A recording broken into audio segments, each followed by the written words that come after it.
अब next question है जो कि एक थ्योरम है जिसको कहते हैं mid point theorem, which is most important theorem.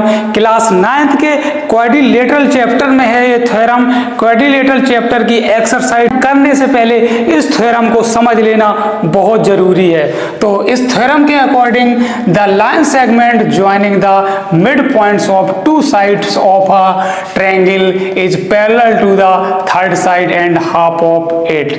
इस थ्योरम में एक ट्रायंगल ABC है जिसकी साइड AB का मिड पॉइंट E और साइड AC का मिड पॉइंट F है, जिसको ज्वाइन करने पर जो EF बनता है तो हमें दिखाना है इसका जो EF होगा साइड EF पैरेलल होगी BC के, और सेकंड दिखाना है EF equal to half of BC के।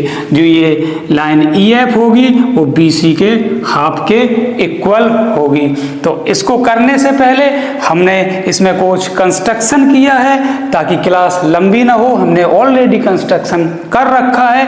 यहाँ पर कंस्ट्रक्शन में हमने EF को एक्सटेंड किया है पॉइंट D तक, और CD पैरेलल टू BE के हमने यहाँ पर ड्रॉ कर लिया है। तो यहाँ पर इसको करने से पहले हमें ये दो ट्रायंगल लेने हैं, ट्रायंगल AEF और ट्रायंगल CFD। तो हम इन दोनों ट्रायंगल भी लेते हैं। In triangle AEF and triangle CDF, इन दोनों ट्रायंगल में एंगल EAF इक्वल हो जाएगा एंगल DCF के। इन दोनों एंगल के इक्वल होने का रीजन क्या हो जाएगा, रीजन मैं बता देता हूँ। यहाँ पे AB लाइन पैरेलल है CD के, और ये AC ट्रांसवर्सल इसे इंटरसेक्ट कर रही। तो ये जो दोनों एंगल हमने जो लिखे हैं ये दोनों एंगल ऑल्टरनेट एंगल हो जाएंगे। तो इसका हम रीजन लिख देते हैं ऑल्टरनेट एंगल्स। सेकंड यहाँ पर angle AFE is equal to हो जाएगा एंगल AFE इक्वल होगा एंगल CFD के। एंगल AFE इक्वल CFD, ये दोनों एंगल होने का रीजन क्या हो जाएगा तो हम आपको बता देते हैं। ये दोनों एंगल वर्टिकली अपोजिट एंगल है, तो इसका रीजन हम यहाँ पर लिख देते हैं वर्टिकली अपोजिट एंगल। तीसरी चीज इसमें यहाँ पर AF इज इक्वल टू हो जाएगा CF के। क्वेश्चन में दिया गया है F is mid point of AC, तो इसका हम रीजन लिख देते हैं इनके इक्वल होने का। F is mid point of AC। तो इन दोनों ट्रायंगल में हमें तीन चीजें हमने इक्वल दिखाई हैं। एक ये एंगल इक्वल है, दूसरा ये एंगल इक्वल है, तीसरी ये साइड एंगल है। Therefore we can say triangle AEF congruent triangle CDF। किस रूल से ये कॉन्ग्रुएंट हो जाएंगे, यहाँ पे दो एंगल हैं और एक साइड इक्वल दिखाई है तो एंगल एंगल साइड रूल से। तो देयरफॉर हम लिख देते हैं AAS रूल से ये दोनों ट्रायंगल क्या हो गए, कॉन्ग्रुएंट हो गए। तो AAS रूल से ये दोनों ट्रायंगल कॉन्ग्रुएंट हो गए। अगर ये दोनों ट्रायंगल AEF CFD के, तो हम कह सकते हैं इन्हीं दोनों ट्रायंगल की जो साइड हैं AE इज इक्वल टू हो जाएगा CD के। तो यहाँ हम लिख देते हैं AE is equal to CD। कैसे हो जाएगा ये, CPCT से। इसका रीजन भी हमने लिख दिया है CPCT से। और दूसरा हम लिख देते हैं EF is equal to DF, ये भी कैसे हो जाएगा CPCT से। तो यहाँ हम लिख दे रहे हैं EF is equal to DF, इसका भी इक्वल होने का रीजन हो जाएगा CPCT से। अब यहाँ पर ये लाइन AB का जो मिड पॉइंट है E, तो AE इज इक्वल टू हो जाएगा BE के। हम ये भी लिख देते हैं AE is equal to BE।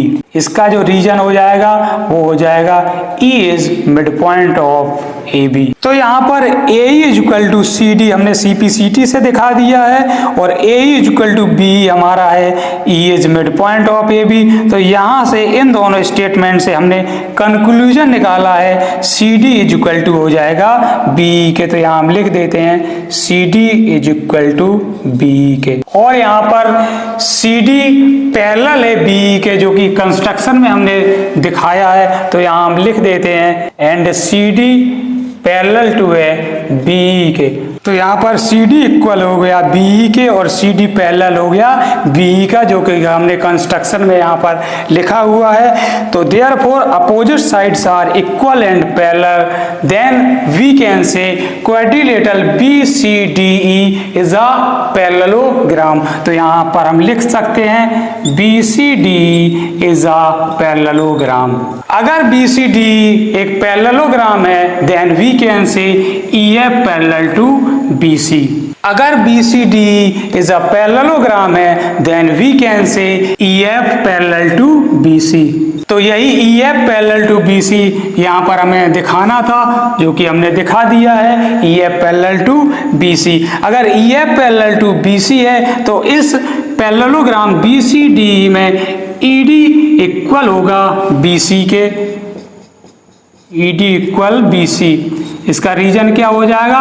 Opposite sides of parallelogram. तो यहाँ पर ED को हम लिख सकते हैं EF प्लस DF। तो ED की जगह हम लिख सकते हैं EF प्लस DF और यहाँ BC एज इट इज रहेगा। और पीछे यहाँ हम दिखा चुके हैं EF is equal to DF। तो यहाँ पे DF की जगह हम यहाँ से EF लिख देते हैं, जो कि CPCT से यहाँ हम पीछे दिखा चुके हैं। तो इस DF की जगह हम EF लिख देते हैं और ये जो EF लिखा है इसको हम एज इट इज लिख देते हैं। और इस वाले DF की जगह पर हम यहाँ पर EF लिख देते हैं और BC की जगह BC एज इट इज रहेगा। तो EF प्लस EF हो जाएगा 2EF is equal to BC। यहाँ पर EF इज इक्वल टू हो जाएगा हाफ ऑफ BC के। क्या हमें यही दिखाना था? बिल्कुल, हमें दिखाना था EF is equal to half of BC के। तो इस तरह से ये theorem, mid point theorem, which is most important theorem, यहाँ कंप्लीट होती है। इस थ्योरम में हमें दो चीज़ें दिखानी थी। पहला EF पैरेलल टू BC, तो यहाँ पर हमने यहाँ पर दिखाया है EF पैरेलल टू BC।